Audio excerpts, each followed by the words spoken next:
There are two kinds of law on the earth, as I've said. One is called civil law, which is the law of the land, and one is called maritime admiralty, which is called the law of water.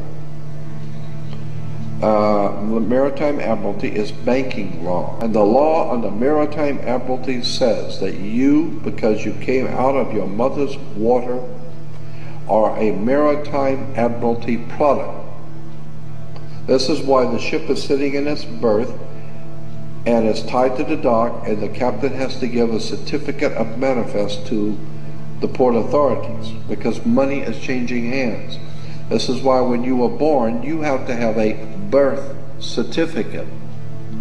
You are a maritime admiralty product, and therefore your birth certificate is signed by your mother, and where your mother signed on the birth certificate, get it, you will see it does not say parent or mother, it says informant. Your mother was informing the bank that she has just produced another product to be bought and sold. England, the British Crown, through international banking, owns your physical body, and that's the law. And if you could get your original birth certificate back, you would find that on the back of the birth certificate are all the banks around the world.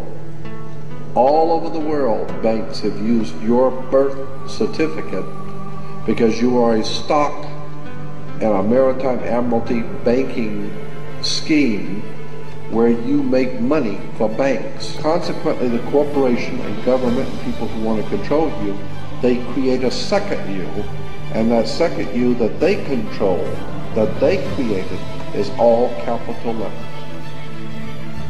Check it out.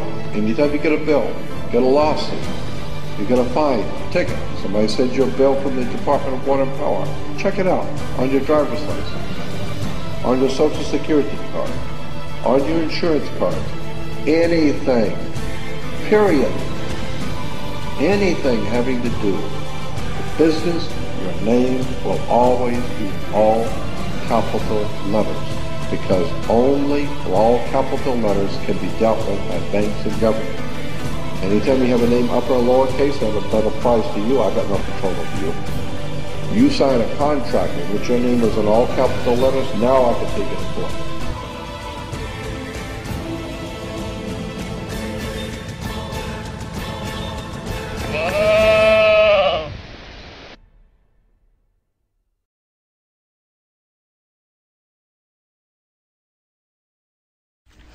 Who owns the rain? Turns out, not you. You're actually breaking the law if you try to capture rain falling onto your roof and pour it on your flower bed.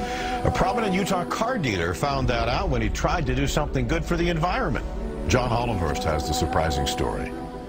Rebecca Nelson captures rainwater in a barrel and she pours it on her plants. We can fill up a barrel in one rainstorm, so it seems a waste to let it just fall into the gravel. Car dealer Mark Miller wanted to do pretty much the same thing on a bigger scale. He collects rainwater on the roof of his new building, stores it in a cistern, and hopes to clean cars with it in a new water-efficient car wash. But without a valid water right, state officials say he can't legally divert rainwater. I was surprised. We thought it was our water. We all know that there's some crazy stuff happening out there, eh? I mean, we've got government agents coming up to us, telling us that we're all equal. They make demands upon us that we know we could never make upon them. Where's the equality? On the screen, there's a little baby. That's Elizabeth Annie Lane. She's a little baby, came into my life about 4.5 years ago. 2 days after the birth of Elizabeth, ministry workers came in, removed her. No investigation, no assessment. Claimed she only had one caregiver. We said, you're wrong, we're a family, we're going to meet you in court.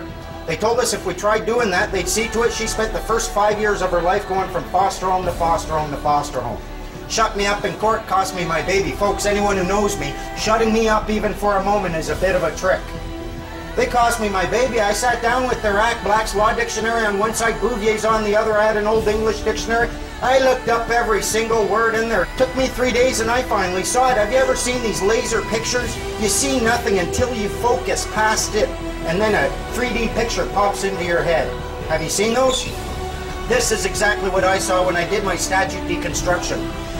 I looked through and I suddenly saw what they were doing. This is their little trick. You are not obliged to register your children. If you do, it is at that point that you're creating a legal entity or a person. You are associating this person with your offspring. You are abandoning ownership or title to that person, and the government is seizing that under the laws of maritime salvage. It becomes their chattel property. They use it as collateral to float loans or to float bonds for loans. When they come to remove a child, they're not acting on the human being at all. They're removing the legal entity you created and abandoned and they now have title to. That's your person. That is what the government acts upon. A human being and a person are not the same thing. We've been led to believe that they are, but they're not. In Black's Law Dictionary, you'll find a definition of a person, and it says, a human being is not a person because he is a human being, but because rights and duties have been ascribed to him. Specifically, the person is that legal subject or substance of which the rights and duties are attributes. But not all human beings are persons, as was the case in Old England when there were slaves. Right now, the officer's going to take a look at my affidavit of truth. I've stated that I'm not driving, I'm traveling. Right there, for my own protection, I'm filming it. I'm wondering what he's going to do. He's reading my affidavit of truth right now. Yeah, so I'll get back to you. He's also stated that I'm under obligation to carry photo ID, which I'm obviously not. That's the officer right there, car 77.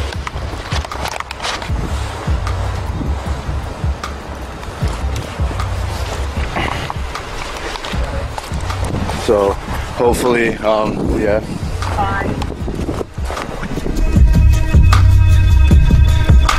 There we go, car 77. Officer did not state who he was.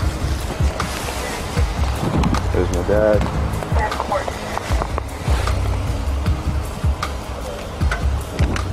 Can you hold that? I have gloves.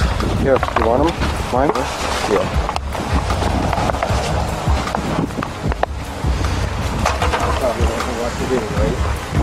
There's another police officer showing up. I've already informed the officers of my rights, this and that.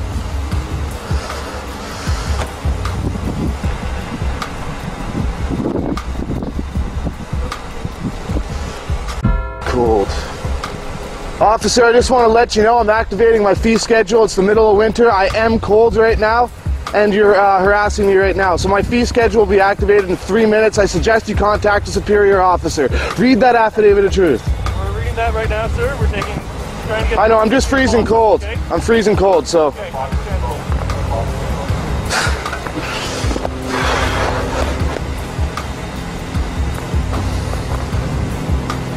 So, summed up, I've been pulled over. I guess the cops saw me right there.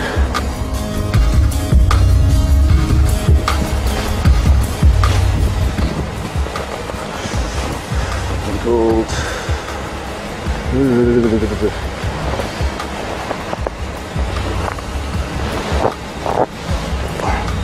Here, hold that.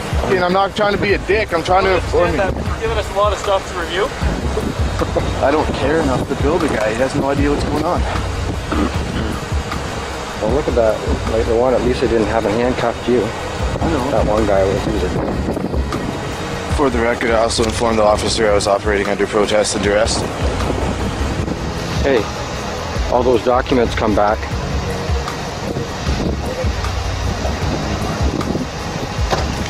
Hey, perfect. Here you go, Joshua. So, you don't have a driver's license, correct? No. And no insurance, correct? Do you have insurance? No. I'm working on that right now, doing it through, it's not a registered motor vehicle, right? So it's not under you guys' jurisdiction. I'm not trying to cause trouble or nothing, but I am getting insurance on it, but it's through my society that I'm part of. Okay, perfect. So I don't, obviously, like, I only use it to travel around and get my girlfriend home from work and stuff like that. Okay. So. Well, once you go on to the highway, you need to have insurance. So take care of all the proper avenues that you need to take. And if I make a determination that charges are applicable,